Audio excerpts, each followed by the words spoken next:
وبليتي إسلاما يا بريدو يا قالي يا خبجمتو ربين كبجا سقول سؤومه سبريتشي كبجا ربين سيف كني أجج ربي دي دوران فرام فودين جارسان بربادة جتي وصولي قفي دو جالة ربي هندبين وصو صورة ديتي إفريجتي إفمال قوتي تيك توك الران فيسبوك الران بقا هندان دابتو نمان جالة جيزتي وان انتانو سو شير قوتو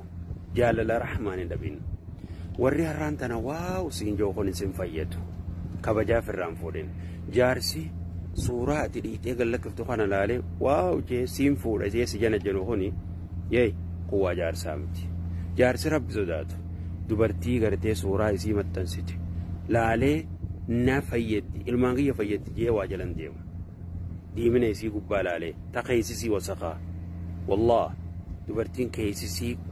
iimaana qabdu qulqulliidhaa yeroo suuraa irratti olbaaftuun qabdu maaliif iimaana qabdi sodaa rabbii qabdi jaalala rabbii barbaaddi rabbiin kabajaa sii kanneen kabajaa firraan fuudhin jaarsa yoo feeti jaalala rabbiitiin harkatan malee waa tiktook irra suuraa sheer godhuun hin harkatan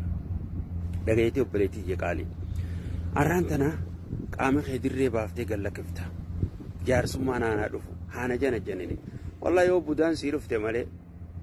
eegartee qottaa quraana qaraa budaa seeni maarreen jaanii yoo sanu markatte malee jaarsi ati asii harkattu hin jirtu jaarsi si fayyoo kanuma janajjaneetuma si waraabee si gallakkisu harkatte malee asirratti jaarsa rabbi sodaatu hin harkattu maaliif hin harkanne namni rabbi sodaatu ta diin qabdu filadhaa jechuu waan beekuuf dubartii suuraa sii asirra maxxansi dhiitee guyyarraa maxxansaa ooltu ta qaama siifirraa tottolchitee uffata bareedaa uffattee asirreef keessu dhiiroo tokkummaan dhufee siin fuudhan aanaa jiru jettee si galtee haa yoo akkas taate malee ajaja rabbii didee namni ajaja rahmaan didee osoo riskiin harkasaa jirtu si galtee osoo rabbiin jedhu maa yaftahillaahu linnaasi min rahmatin falaa mumsika lahaa balbala rabbiin namaa bane rahmata rabbii namaa bane namni cufuu hin danda'u bultiis isaan namaa kanna isaa sii bana riskiinis harkasaa jirti wanni hundinuu harkasaa jirti laakiin ta rabbiin qabee hoo namni sii banu dallansuu rabbiitiin bultiin barbaada osoo jettu suuraan tee bakka hundi ol geessee namni hundi gabbuufatee mee galgala kanatti guyyaa tokko keessatti yeroo takka keessatti nama meeqaatu isii sallaalee dilii meeqa dalagachaa jirtaachi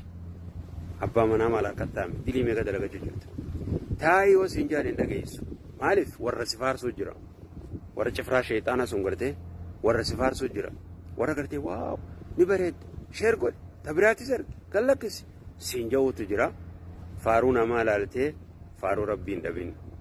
jaalala rabbiin dhabin jaalala namaa barbaadee ta rahmaan hin dhabin bultii isaan namaa tolcha obboleettii tiyya naamusa ilmoo islaamaa ta'eeti kabajaa ta'e eeggadhu naamusa kee eeggadhu dubrummaa ta'eetis eeggadhu dubrummaanis heerume fireenti jetteetuma kanuma gartee wajjiinis akka sagaraa mootummaatti yee dhiiraa hojii ciisaatis hin deemin obboleettii tiyya qaama keetis dhiiraa jina biyya irraa tiifadhu naamusa kee eeggadhu naamusumaan heerume dubartiin naamusumaan heerumti malee waa dhiira kanuma gartee wajjiin hoottu hoggaanni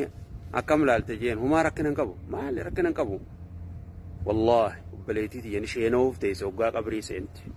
yeroo dura asirraa addunyaa irraa deemte sheenaa eegalta osoo hin sheeniin itti hubadhu ati immoo waan kana dalagaa jirtu dagartee suuraa isii asirra maxxansaa jirtu inaada gooti barsanuu suuraa teessan gadi lakkisinaa hoggaa janiin ittuma fuftii guyyarraa gadi lakkisina lakki warra faarsuu jiraa mire eenyutti istii gooti hoggaa suuraa gadi lakkiftu kan obboleettii tiyya taa'ii hoggaa siin jaan yoo teeyse mana mila saaleen fale nafsi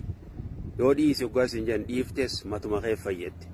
khayrii yoo dalagatte suuraa ta'e yoo asirraa gabbuufte miidiyaa irraa yoo lafa gabbuufte lafattis yoo qaceelte si galtee khayrii qofa yoo sheer goote lubbuutee fayyadde yoo diddee hoo diliinsuma irratti deemti tanaaf anaafis rabbiin waa qajeelchuu ammoo isi warri dhiiraa kan naamusa qabdan dubartii naamusa qabdu barbaadaa fuudha ta iimaana qabdu ta diin qabdu ta kabajaa sii eeggattu ta hayaa qabdu sani ta bultiidhaaf taatu taan ammoo atuuni beeyta rabbiin waa qajeelchu nu hundaa'u